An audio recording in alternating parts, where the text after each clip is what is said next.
Narito ang buong gabay sa pagtatanim natin ng pipino o cucumber.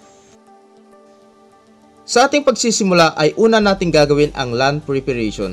Kailangan pumili tayo ng lugar na ating pagtatamnan at linisin natin ito. At pwede tayong magtanim ng 26,000 sa isang ektarya. Pwede natin gamitin ang east to west direction.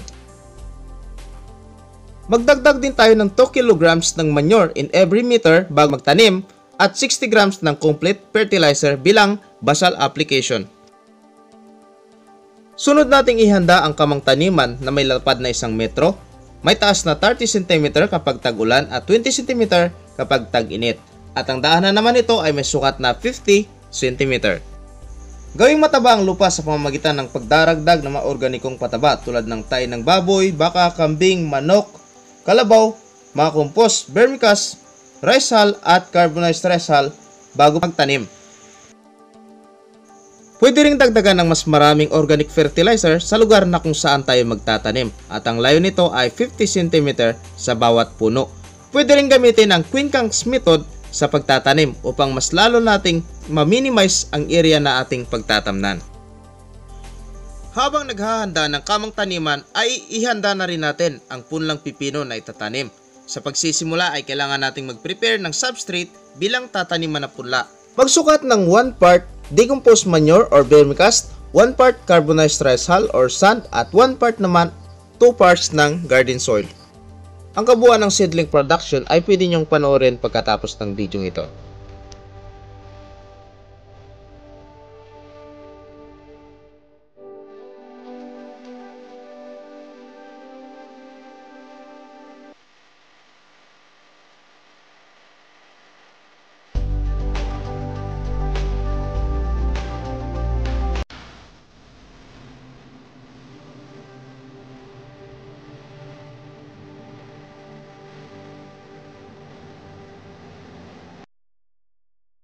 Bago tayo magtanim ng ating mga seedlings sa area ng ating pagtatamnan, ay expose muna natin ng 2 to 3 days o yung tinatawag nila na hardening upang mai-ready ang ating halaman sa kanyang panibagong environment.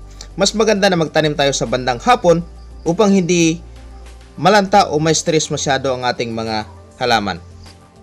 Ang susunod ay ang fertilizer application.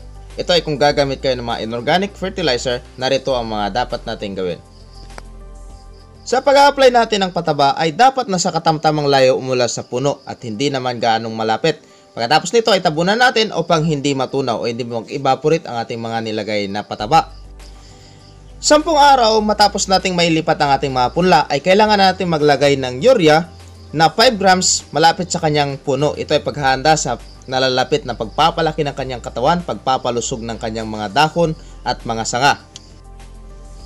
20 days naman matapos natin maitanim ang ating mga punla ay maglalagay ulit tayo ng 2.5 grams ng urea at 2.5 grams ng complete fertilizer. Ito ay may nitrogen, phosphorus, potassium upang sa malusog na pangangatawan ng ating gulay. 30 days and 40 days pagkatapos nating matransplant ang ating mga halaman ay mag-apply tayo ng 2.5 grams ng complete fertilizer at 2.5 grams ng muriate of potash.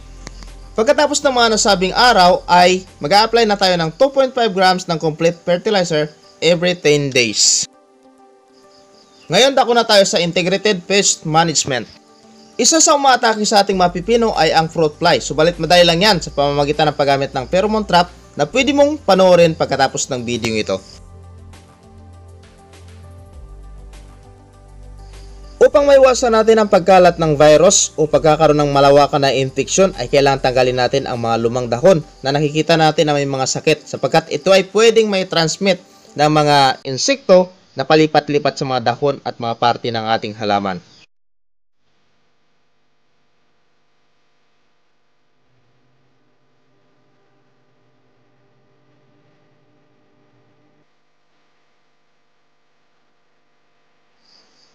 Bunutin at sirain natin ang mga halaman na kung saan ay makikita nating may mga sakit at may mga peste.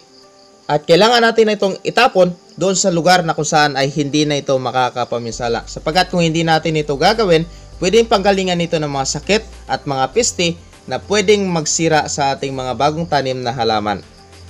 Isa sa nakaugalian ko nito ay ang pagtatapon ko nito sa aking mga African nightcrawler na kung saan kakainin nila at ang kanilang mga kinain ay pwedeng maging pataba ko na naman sa mga halaman.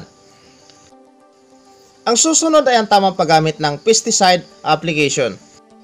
Ang pesticide ay isang lason, kaya bago natin gamitin, dapat ay basahin natin at tingnan kung paano ito gagamitin. Ang unang insekto na pwedeng sumira sa iyong mga halaman ay ang beetle. Kapag kukunti pa lang ay pwede mong tirisin niya. Kapag marami na, hanap ka ng gamot na may active ingredients na mababasa sa inyong screen. Ang susunod na insekto ay ang caterpillar. Ito ay tumitira sa mga talbos, mga dahon ng ating mga halaman. Kapag kukunti pa lang ay pwede natin gamitan ito ng mga sabon. Pero kapag marami na ay hanapin ang mga active ingredients na mababasa ninyo dyan sa inyong mga screen. Ang susunod ay ang aphids, whiteflies, and thrips na kadalasan ay isa sa mga paminsalang hayop sa ating halaman sapagkat kaya nitong ikalat ang mga virus. Ito ay kadalasan makikita sa ilalim ng dahon, kaya narito naman ang mga active ingredients na pwede nyong gamitin. At ang pinakahuli ay ang leaf miner at narito naman ang active ingredients na pwede natin gamitin. Upang maiwasan natin ang pagka-immune ng mga hayop na ito sa ating mga spray ay gumamit tayo ng iba't ibang alternate mode of action katulad ng stomach plus contact at systemic. Ang mga sakit naman na pwedeng tumama sa ating cucumber ay ang anthracnose, powdery mildew, downy mildew, and virus. Para sa anthracnose, powdery, and downy mildew, mag-spray tayo ng copper-based fungicide, chlorothalonil, mancozeb, at azoxystrobin. Para naman maiwasan natin ang virus, kailangan ay i-manage natin ang mga insect vectors o sila yung mga dumadala ng virus na palipat-lipat sa mga halaman. Ito ay ang aphids at whiteflies. Ang pwede natin gawin dyan ay gumamit tayo ng mga sticky traps. Lagi nating tatandaan na prevention is better than cure.